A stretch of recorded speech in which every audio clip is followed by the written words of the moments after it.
ಪ್ರಪಂಚದ 10 ಸುರಕ್ಷಿತ ದೇಶಗಳಲ್ಲಿ ಜಪಾನ್ ಕೂಡ ಒಂದು. ಇಲ್ಲಿ ಕೊಲೆ ಅಪರಾಧಗಳ ಪ್ರಮಾಣ ಅತಿ ಕಡಿಮೆ ಇದೆ.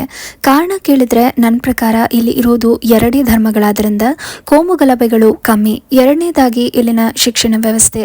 ನಮ್ಮಲ್ಲಿ 1ನೇ ತರಗತಿಯಿಂದಲೇ ಪರೀಕ್ಷೆಗಳನ್ನು ಇಟ್ಟು ಮಕ್ಕಳನ್ನು ಪೈಪೋಟಿಗೆ ತಯಾರು ಮಾಡ್ತೀವಿ. ಆದರೆ ಇಲ್ಲಿನ ಶಿಕ್ಷಣ ವ್ಯವಸ್ಥೆಯಲ್ಲಿ 10ನೇ ವಯಸ್ಸಿನವರೆಗೂ ಮಕ್ಕಳಿಗೆ ಪರೀಕ್ಷೆಗಳಿರೋದಿಲ್ಲ. ಬದಲಿಗೆ ತಮ್ಮ ಚಾರಿತ್ರ್ಯವನ್ನು ಹೇಗೆ ರೂಪಿಸ್ಕೊಳ್ಬೇಕು ಅಂತ ಹೇಳ್ಕೊಡ್ತಾರೆ. Character is the foundation of education ಅಂತ ಇಲ್ಲಿ ನಂಬ್ತಾರೆ. ಶಿಸ್ತು, ಗೌರವ, ಇತರರ ಪರಿಗಣನೆ, ಇತರರ ಕಾಳಜಿ, ಸ್ವಯಂ ನಿಯಂತ್ರಣ, ಸಾಮಾಜಿಕ ಬಾಂಧವ್ಯ, ಸ್ವಯಂ ಕಾಳಜಿ, ತಪ್ಪು ಸರಿ, ಪ್ರಾಣಿಗಳ ಪೋಷಣೆ, ಪರಿಸರ ಸಂರಕ್ಷಣೆ, ಹೀಗೆ ಜೀವನಕ್ಕೆ ಬೇಕಾದ ಅತಿ ಮುಖ್ಯ ನೈತಿಕ ಮೌಲ್ಯಗಳನ್ನು ಹೇಳ್ಕೊಡ್ತಾರೆ.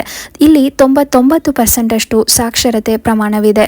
ಮಾದಕ ವಸ್ತುಗಳು, ಆಯುಧಗಳು ಅಷ್ಟು ಸುಲಭವಾಗಿ ಎಲ್ಲರ ಕೈಗೂ ಸಿಗೋದಿಲ್ಲ. ಅಲ್ಲಲ್ಲೇ ಚಿಕ್ಕ ಚಿಕ್ಕ ಪೊಲೀಸ್ ಸ್ಟೇಷನ್ಗಳನ್ನು ಮಾಡಿರ್ತಾರೆ. ನಿರುದ್ಯೋಗದ ಸಂಖ್ಯೆ ಶೇಕಡ